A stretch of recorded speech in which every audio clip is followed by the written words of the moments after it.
Today, I'm going to vibe code MS365, so get ready to prompt. So, first we made Gemini flash low thinking, make a plan for it.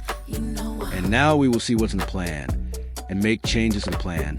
And now, let's tell Gemini flash high, thinking to make it. Oh no, I hit the free limit for this week. So let's switch to Gemini Web. This time I told it to make everything inside one HTML file so that we can easily view it right here. So now let's wait and watch it cook the application. Whoa, it's actually kind of cool. Has a Word application with features at work and also Sheets application where formulas like sum and average work. And now it's time for testing the most difficult app of the AI, PowerPoint.